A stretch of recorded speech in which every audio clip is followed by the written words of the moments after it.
बहुत समय पहले की बात है। एक घना जंगल था। उस जंगल में तरह तरह के जीव जंतु रहते थे। हर जीव का अपना एक स्वभाव और जीवन का ढंग था। उनमें से एक था बंदर, जिसका नाम था मंकीराम। मंकीराम बहुत ही चंचल और शरारती था। वह दिन रात पेड़ों पर उछलता कूदता, डाल से डाल पर कूदकर अपनी मस्ती करता और कभी कभी शरारतें भी कर बैठता।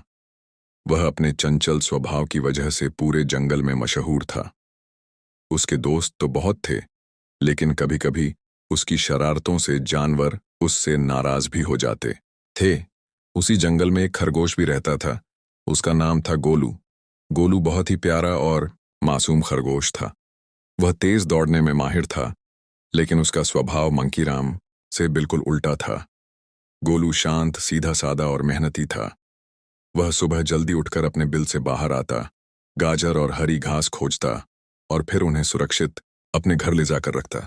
वह अपने काम में इतना व्यस्त रहता कि ज्यादा जानवरों से मिलना जुलना भी नहीं करता। एक दिन मंकीराम पेड़ों पर खेलते खेलते गोलू के पास आ गया। गोलू उस समय मिट्टी खोदकर गाजर निकाल रहा था।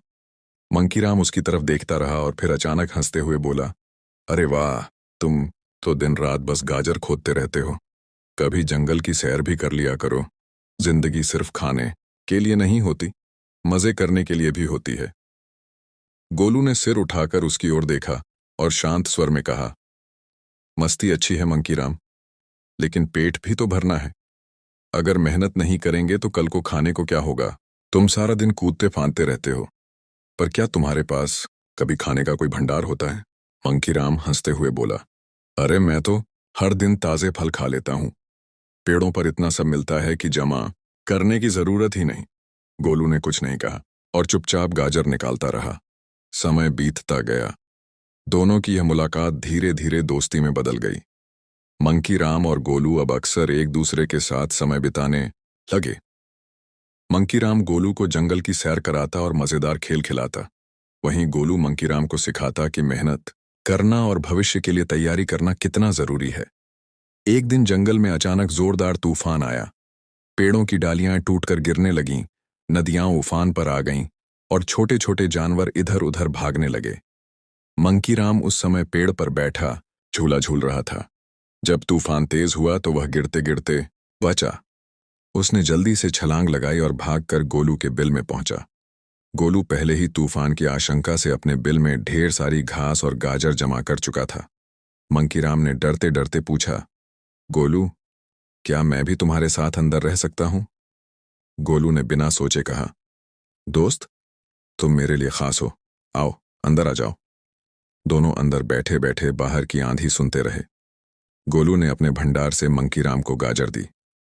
मंकीराम ने पहली बार महसूस किया कि गोलू की मेहनत ने ही उन्हें इस कठिन समय में सुरक्षित रखा। अगर वह अकेला होता तो शायद भूखा रह जाता। तूफान 3 दिन तक चलता रहा। उस दौरान दोनों ने साथ मिलकर खाना खाया, कहानियां सुनाई और एक दूसरे की मदद की। जब तूफान थमा और सूरज निकला तो मंकीराम बाहर आया और बोला, गोलू, आज मैंने सीखा कि सिर्फ मस्ती से जीवन नहीं चलता। मेहनत और तैयारी भी उतनी ही जरूरी है। गोलू मुस्कुराकर बोला, और मैंने भी सीखा कि जिंदगी में सिर्फ मेहनत ही सब कुछ नहीं, हंसी मजाक और दोस्ती भी बहुत अहम होती है। इसके बाद दोनों की दोस्ती और गहरी हो गई। समय के साथ जंगल में और भी घटनाएं घटीं। एक बार कुछ शिकारी जंगल में आए। वे छोटे जानवरों को पकड़ने की कोशिश करने लगे। गोलू बहुत तेज दौड़ा और सबसे पहले खतरे को समझ गया। उसने तुरंत मंकीराम को आवाज दी। मंकीराम पेड़ों से छलांग लगाकर ऊंचाई से शिकारियों को देखने लगा। उसने अपनी आवाज और हरकतों से शिकारियों का ध्यान भटकाया। इस बीच गोलू ने बाकी जानवरों को खबर दी और सबको सुरक्षित जगह पर पहुंचाया। शिकारी भ्रमित होकर वापस लौट गए। उस दिन से सभी जानवरों ने मंकीराम और गोलू की जोड़ी की तारीफ की। जंगल में यह बात फैल गई कि असली दोस्ती वही है जिसमें एक दूसरे की मदद की जाए। एक और घटना तब हुई जब जंगल में भयंकर सूखा पड़ा। कई दिनों तक बारिश नहीं हुई। नदियां सूखने लगीं, पौधे मुरझाने लगे, जानवरों को पानी के लिए तरसना पड़ा। गोलू ने अपनी चतुराई से कुछ गहरे गड्ढे खोदे, जिनमें थोड़ी नमी से पानी इकट्ठा हो गया। वहीं मंकीराम ने पेड़ों से फल तोड़कर उन गड्ढों के पास रख दी ताकि छोटे जानवर वहां आकर पानी और खाना पा सकें। धीरे धीरे पूरा जंगल उनके प्रयासों से बचा।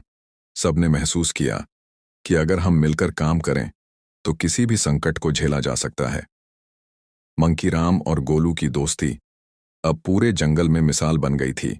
वे न सिर्फ अपने लिए बल्कि दूसरों के लिए भी सोचते थे। कई साल गुजर गए, दोनों बूढ़े हो गए, लेकिन उनकी दोस्ती जस की तस बनी रही। वे अक्सर बैठकर अपने पुराने किस्से सुनाते और हंसते। जंगल के बच्चे उन्हें घेर कर उनकी कहानियां सुनते और उनसे दोस्ती का महत्व सीखते। शिक्षा इस कहानी से हमें यह सीख मिलती है कि जीवन में सिर्फ ताकत, शरारत या मेहनत ही काफी नहीं होती।